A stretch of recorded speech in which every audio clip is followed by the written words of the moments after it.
ആകാശവാണി. നമസ്കാരം. വാർത്തകൾ വായിക്കുന്നത് മഹേഷ് ദിവാകരൻ.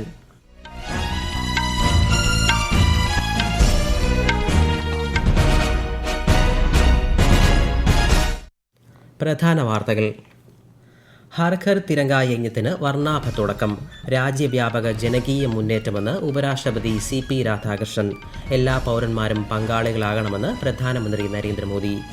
വിദ്യാർത്ഥികളുടെ ആവശ്യങ്ങൾക്കനുസരിച്ച് സുതാര്യവും വിശ്വസനീയവുമായ പരീക്ഷാ സംവിധാനം കെട്ടിപ്പടുക്കുന്നതിനാണ് സർക്കാർ പ്രഥമ പരിഗണന നൽകുന്നതെന്ന് കേന്ദ്രമന്ത്രി പ്രഹ്ലാദ് ജോഷി. അമേരിക്കയുമായി നിലവിൽ നേരിട്ടുള്ള ചർച്ചകൾ നടത്തുന്നില്ലെന്ന് ഇറാൻ വിദേശകാര്യമന്ത്രി അബ്ബാസ് അരാക്ചി.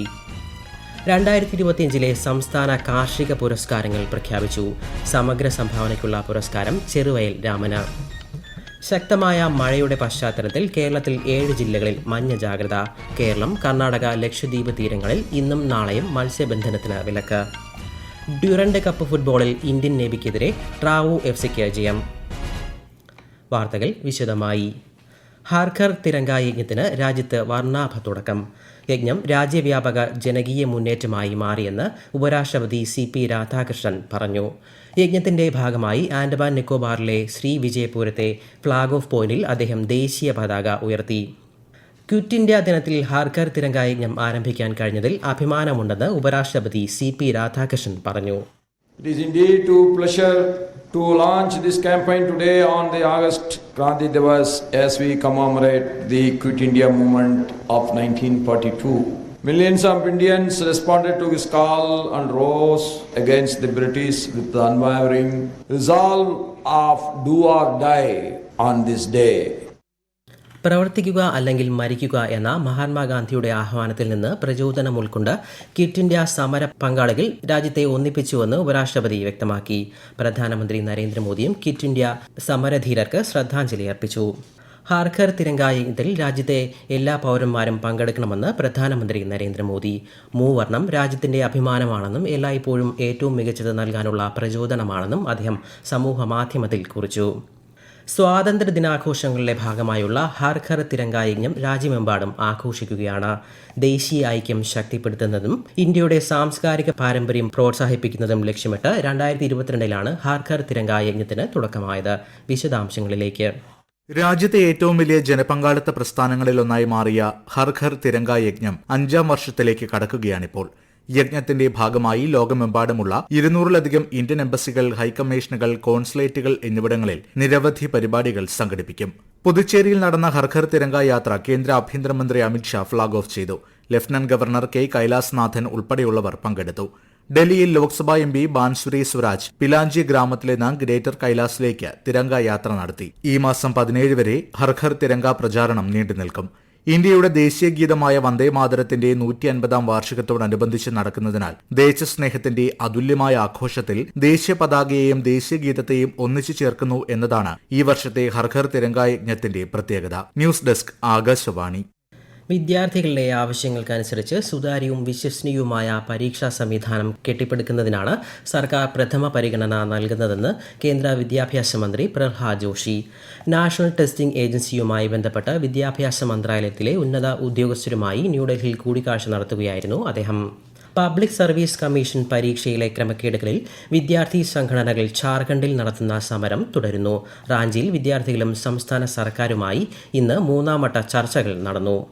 വിവിധ സംസ്ഥാനങ്ങളിലെയും കേന്ദ്രഭരണ പ്രദേശങ്ങളിലെയും ജൈവ വൈവിധ്യ ബോർഡുകൾക്ക് 3 കോടിയിലധികം രൂപ വിതരണം ചെയ്തതായി ദേശീയ ജൈവ വൈവിധ്യ അതോറിറ്റി അറിയിച്ചു. ഇതോടെ ഈ മേഖലയിൽ അതോറിറ്റിയുടെ ആകെ ഫണ്ട് വിതരണം 166 കോടി രൂപ കവിഞ്ഞു. അമേരിക്കയുമായി നിലവിൽ നേരിട്ടുള്ള ചർച്ചകൾ നടത്തുന്നില്ലെന്ന് ഇറാൻ വിദേശകാര്യമന്ത്രി അബ്ബാസ് അരാക്ചി. ഇടനിലക്കാർ മുഖേന ഇരു രാജ്യങ്ങളും തമ്മിൽ സന്ദേശങ്ങൾ കൈമാറുന്നുണ്ടെന്നും മധ്യസ്ഥ ശ്രമങ്ങൾക്ക് നിരവധി രാജ്യങ്ങൾ ശ്രമിക്കുന്നുണ്ടെന്നും അദ്ദേഹം വ്യക്തമാക്കി. ഹോർമൂസ് കടലിടുക്ക് വീണ്ടും തുറക്കുന്നതിന് മുൻപായി അമേരിക്ക ചില വിട്ടുവീഴ്ചകൾക്ക് തയ്യാറാകണമെന്ന് ഇറാൻ. നാവിക ഉപരോധം നീക്കുക, സൈന്യത്തെ പിൻവലിക്കുക, യുദ്ധം ശാശ്വതമായി അവസാനിപ്പിക്കുക എന്നിവയുൾപ്പെടെയുള്ള ആവശ്യങ്ങൾ ഇറാൻ സുരക്ഷാ മേധാവി ഉന്നയിച്ചു. ഈ വാർത്തകൾ ആകാശവാണിയിൽ നിന്ന്. ആകാശവാണി വാർത്തകളും വാർത്താ അധിഷ്ഠിത പരിപാടികളും All India Radio news Thiruvananthapuram YouTube ചാനലിലും at All India Radio news Thiruvananthapuram Facebook പേജിലും AIR ന്യൂസ് തിരുവനന്തപുരം ഇൻസ്റ്റഗ്രാം അക്കൌണ്ടിലും അറ്റ് AIR ന്യൂസ്_TVM X ഹാൻഡിലും ലഭ്യമാണ്. ഇന്ന് 81ാം നാഗസാക്കി ദിനം. രണ്ടാം ലോക മഹായുദ്ധത്തിൽ ജപ്പാനിലെ നാഗസാക്കിയിൽ അമേരിക്ക ഫാറ്റ്മാൻ എന്ന ആണവായുധം പ്രയോഗിച്ചതിന്റെ സ്മരണയ്ക്കായാണ് ദിനം ആചരിക്കുന്നത്. നാഗസാക്കിയിൽ നടന്ന അനുസ്മരണ പരിപാടിയിൽ 90-ലധികം രാജ്യങ്ങളുടെ പ്രതിനിധികൾ പങ്കെടുത്തു. പൗരന്മാരുടെ സുരക്ഷയ്ക്കായി ഇന്ത്യ ഏതറ്റം വരെയും പോകുമെന്ന സന്ദേശമാണ് ഓപ്പറേഷൻ സിന്ദൂറിലൂടെ നൽകിയതെന്ന് രാജ്യരക്ഷാ മന്ത്രി രാജ്നാഥ് സിംഗ്. ന്യൂഡൽഹി സിന്ദൂർ മഹാരക്തദാൻ യാത്രാ ക്യാമ്പ് ഉദ്ഘാടനം ചെയ്യുകയായിരുന്നു അദ്ദേഹം. രക്തദാനം കാരുണ്യത്തിന്റെ പ്രതീകമാണെന്നും അദ്ദേഹം അഭിപ്രായപ്പെട്ടു. ब्लड डोनेशन को एक आयोजन नहीं बल्कि अपना एक कल्चर बनाए, एक अपनी संस्कृति बनाए. 2047 में जब भारत अपनी स्वतंत्रता के 100 वर्ष मनाएगा तब हमारा सपना केवल एक विकसित अर्थव्यवस्था का नहीं होना चाहिए. हमारा सपना एक ऐसा संवेदनशील समाज भी होना चाहिए जहां हर कोई स्वस्थ हो और साथ ही सुरक्षित भी हो. പത്മനാഭസ്വാമി ക്ഷേത്രത്തെ ആസ്പദമാക്കി ഇന്ത്യ പോസ്റ്റിന്റെ തപാൽ മുദ്രയും പ്രത്യേക കവറും നാളെ പുറത്തിറക്കും. തിരുവനന്തപുരത്ത് നടക്കുന്ന ചടങ്ങിൽ ഗവർണർ രാജേന്ദ്ര വിശ്വനാഥ് ഹാർലേക്കർ പ്രകാശനം ചെയ്യും. പട്ടികവർഗ ഊരുകളിൽ മെച്ചപ്പെട്ട ചികിത്സാ സംവിധാനങ്ങൾ ലഭ്യമാക്കുന്നതിനായി പ്രത്യേക ട്രൈബൽ ആരോഗ്യ കേന്ദ്രങ്ങൾ ആരംഭിക്കുമെന്ന് മുഖ്യമന്ത്രി VD സതീശൻ. തദ്ദേശീയ ജനതയുടെ അന്തർദേശീയ ദിനാചരണത്തിന്റെ സംസ്ഥാനതല ഉദ്ഘാടനം കൊച്ചിയിൽ നിർവഹിക്കുകയായിരുന്നു അദ്ദേഹം. 2025 സംസ്ഥാന കാർഷിക പുരസ്കാരങ്ങൾ പ്രഖ്യാപിച്ചു. സമഗ്ര സംഭാവനയ്ക്കുള്ള പുരസ്കാരത്തിന് ചെറുവയൽ രാമൻ അർഹനായി. പുരസ്കാരങ്ങൾ ഈ മാസം 17 മുഖ്യമന്ത്രി VD സതീശൻ എറണാകുളത്ത് വിതരണം ചെയ്യും. കേരളത്തിൽ ശക്തമായ മഴയ്ക്കുള്ള സാധ്യത കണക്കിലെടുത്ത് പത്തനംതിട്ട, കോട്ടയം, ഇടുക്കി, കോഴിക്കോട്, വയനാട്, കണ്ണൂർ, കാസർഗോഡ് ജില്ലകളിൽ മഞ്ഞ ജാഗ്രത പ്രഖ്യാപിച്ചു. കേരളം, കർണാടക, ലക്ഷദ്വീപ് തീരങ്ങളിൽ ഇന്നും നാളെയും മത്സ്യബന്ധനത്തിന് വിലക്കേർപ്പെടുത്തി. കള്ളക്കടൽ പ്രതിഭാസത്തിന്റെ ഭാഗമായി തിരുവനന്തപുരം, കൊല്ലം, കന്യാകുമാരി തീരങ്ങളിൽ നാളെ ഉയർന്ന തിരമാലകൾക്കും കടലാക്രമണത്തിനും സാധ്യത. മത്സ്യത്തൊഴിലാളികളും തീരദേശവാസികളും ജാഗ്രത പാലിക്കണമെന്ന് ദേശീയ സമുദ്രസ്ഥിതി പഠന ഗവേഷണ കേന്ദ്രം മുന്നറിയിപ്പ് നൽകി. കേരളത്തിൽ കനത്ത മഴയിൽ വ്യാപക കൃഷിനാശമുണ്ടായതായി മന്ത്രി T. സിദ്ദിഖ്. 110 കോടി രൂപയുടെ അടിയന്തര ധനസഹായം കേന്ദ്ര സർക്കാരിനോട് ആവശ്യപ്പെട്ടതായും മന്ത്രി വ്യക്തമാക്കി. ഡ്യൂറന്റ് കപ്പ് ഫുട്ബോളിൽ ഇന്ന് നടന്ന മത്സരത്തിൽ ട്രാവോ FCക്ക് ജയം. ഇന്ത്യൻ നേവിയെ 1-2 ഗോളിനാണ് ട്രാവോ FC പരാജയപ്പെടുത്തിയത്. വിഴിഞ്ഞത്തും മുതലപ്പുഴയിലും നീണ്ടകരയിലും കാണാതായ മത്സ്യത്തൊഴിലാളികൾക്ക് വേണ്ടി ചരിത്രത്തിൽ ഇതുവരെയില്ലാത്ത തരത്തിലാണ് തിരച്ചിൽ നടത്തുന്നതെന്ന് മുഖ്യമന്ത്രി VD സതീശൻ. തമിഴ്നാട്ടിലെ കുളച്ചിലിൽ ഉൾപ്പെടെ തിരച്ചിൽ തുടരുകയാണെന്നും മുഖ്യമന്ത്രി പറഞ്ഞു.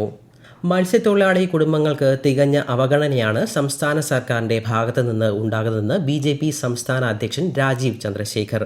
നീണ്ടകരയിൽ വള്ളം മറിഞ്ഞ് കാണാതായ ഗൗതം കൃഷ്ണയുടെ വീട്ടിലെത്തിയ ശേഷം സംസാരിക്കുകയായിരുന്നു അദ്ദേഹം. കണ്ണൂരിൽ പിടിയിലായ അർജുൻ നായങ്കി 14 ദിവസത്തേക്ക് റിമാൻഡിൽ. കൂത്തുപറമ്പ് ജുഡീഷ്യൽ ഫസ്റ്റ് ക്ലാസ് മജിസ്ട്രേറ്റാണ് റിമാൻഡ് ചെയ്തത്. അതിനിടെ അർജുൻ നായങ്കിയെ തേടി പോലീസ് പത്തനംതിട്ട മല്ലപ്പള്ളിയിലെ പടിമൺ കാട്ടാമലയിൽ ഭീകരാന്തരീക്ഷം സൃഷ്ടിച്ചതായി ആരോപണം ഉയർന്നു. രാഷ്ട്രീയ പകപോക്കലാണ് നടപടിക്ക് പിന്നിലെന്ന് CPIM ജില്ലാ സെക്രട്ടറി രാജു എബ്രഹാം പറഞ്ഞു. കേരള ഖാദി ഗ്രാമ വ്യവസായ ബോർഡും ഖാദി സ്ഥാപനങ്ങളും സംയുക്തമായി സംഘടിപ്പിക്കുന്ന ഓണം ഖാദി വിപണന മേള നാളെ മുതൽ ഈ മാസം 15 വരെ തിരുവനന്തപുരം അയ്യങ്കാളി ഹാൾ നടക്കും. ഖാദി വസ്ത്രങ്ങൾക്ക് 30% കിഴിവ് പ്രഖ്യാപിച്ചിട്ടുണ്ട്. ഇന്ത്യ അമേരിക്ക നാവികസേന സംയുക്ത അഭ്യാസം നാളെ കൊച്ചി നേവൽ കമാൻഡിൽ നടക്കും. 5 ദിവസം നീളുന്ന പരിപാടിയിൽ ഇരു സേനകളിലെയും ഡൈവിംഗ്, ബോംബ് നിർവീര്യമാക്കൽ സംഘങ്ങൾ പങ്കെടുക്കും. ഒഡീഷയിൽ കനത്ത മഴ തുടരുന്നു. വിവിധ നദികളിൽ ജലനിരപ്പ് ഉയർന്നിട്ടുണ്ട്. സബൽപൂരിൽ ഹിരാക്കുട്ട് അണക്കെട്ടിന്റെ 12 ഗേറ്റുകൾ തുറന്ന് ജലം പുറത്തേക്ക് ഒഴുക്കുകയാണ്. പ്രധാന വാർത്തകൾ വീണ്ടും. ഹർ ഘർ തിരങ്ക യജ്ഞത്തിന് വർണ്ണാഭ തുടക്കം. രാജ്യവ്യാപക ജനകീയ മുന്നേറ്റമെന്ന് ഉപരാഷ്ട്രപതി CP രാധാകൃഷ്ണൻ. എല്ലാ പൗരന്മാരും പങ്കാളികളാകണമെന്ന് പ്രധാനമന്ത്രി നരേന്ദ്രമോദി. വിദ്യാർത്ഥികളുടെ ആവശ്യങ്ങൾക്കനുസരിച്ച് സുതാര്യവും വിശ്വസനീയവുമായ പരീക്ഷാ സംവിധാനം കെട്ടിപ്പടുക്കുന്നതിനാണ് സർക്കാർ പ്രഥമ പരിഗണന നൽകുന്നതെന്ന് കേന്ദ്രമന്ത്രി പ്രഹ്ലാദ് ജോഷി. അമേരിക്കയുമായി നിലവിൽ നേരിട്ടുള്ള ചർച്ചകൾ നടത്തുന്നില്ലെന്ന് ഇറാൻ വിദേശകാര്യമന്ത്രി അബ്ബാസ് അറാക്ചി. 2025 സംസ്ഥാന കാർഷിക പുരസ്കാരങ്ങൾ പ്രഖ്യാപിച്ചു. സമഗ്ര സംഭാവനയ്ക്കുള്ള പുരസ്കാരം ചെറുവയൽ രാമന്. ശക്തമായ മഴയുടെ പശ്ചാത്തലത്തിൽ കേരളത്തിൽ 7 ജില്ലകളിൽ മഞ്ഞ ജാഗ്രത. കേരളം, കർണാടക, ലക്ഷദ്വീപ് തീരങ്ങളിൽ ഇന്നും നാളെയും മത്സ്യബന്ധനത്തിന് വിലക്ക്. ഡ്യൂറന്റ് കപ്പ് ഫുട്ബോളിൽ ഇന്ത്യൻ നേവിക്കെതിരെ ട്രാവോ FCക്ക് ജയം. വാർത്തകൾ കഴിഞ്ഞു. അടുത്ത വാർത്താ പ്രക്ഷേപണം 8:35.